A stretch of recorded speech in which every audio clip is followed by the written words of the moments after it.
Today we are back at Vine Ray Farms in Woodland, California. At Vine Ray, Bob, Jen, and their daughter Sky grow a market garden and sell produce in beautiful CSA boxes throughout the summer. But what really makes this farm unique is that Bob and Jen harness the power of horses to cultivate their land. In our previous video, we saw 3 of their horses pull a cultivator through an open field. It is midsummer now, and the rows of vegetables have grown, and so have some weeds. Today, Bob uses a vintage one-horse implement called a weed knife and his large 4-hoofed helper Dan to cut down the weeds growing between the narrow rows of vegetables. This is Dan. He's a Belgian horse.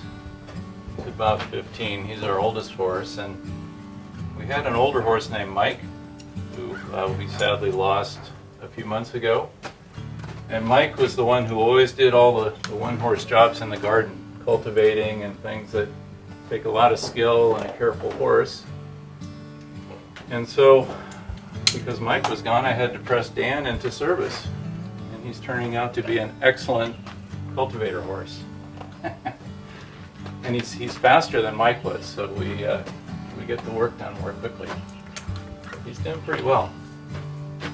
I think it's a lot of concentration for a horse, and after about an hour, he starts to get a little bit impatient. I noticed Mike was the same way. I think it's harder for them when they're working by themselves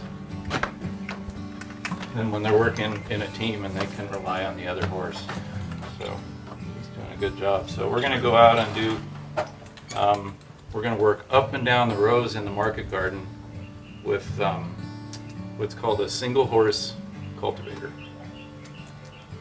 And the one we're going to use actually is it's an antique implement that was made by the Fresno Implement Company, and it's a weed knife. Quite a cool device that I got from a family friend of ours.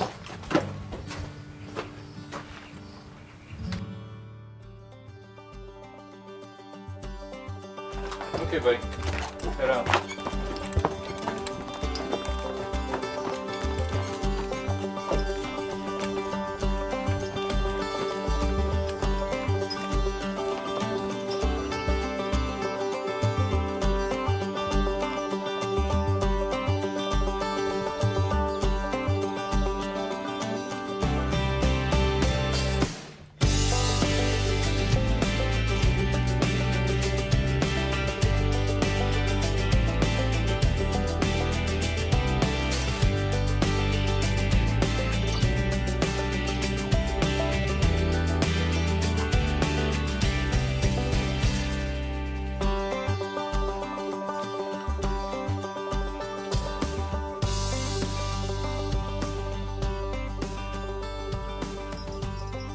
This is basically a weed knife. It has this big blade down here. It goes underneath the soil and it slices the weeds beneath the surface of the soil. So it works really well, and it's a very clever device, and it's super lightweight, which is nice for the horses. I notice a lot of these implements they're just made very elegantly, and they're kind of as light as they can be to do the job. Because when you have a horse instead of a tractor, every little bit makes a difference. So this is a little bit different setup. This is how people plow, where instead of driving the horse with my hands, I'm actually going to drive the horse with my shoulders and steer the implement with my hands. So that's the way it was done back in the old days for plowing and other jobs where you had to have your hands on the implement and drive the horse as well.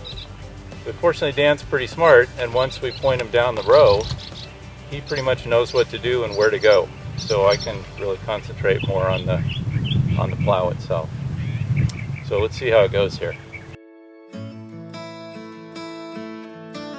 What's up, buddy?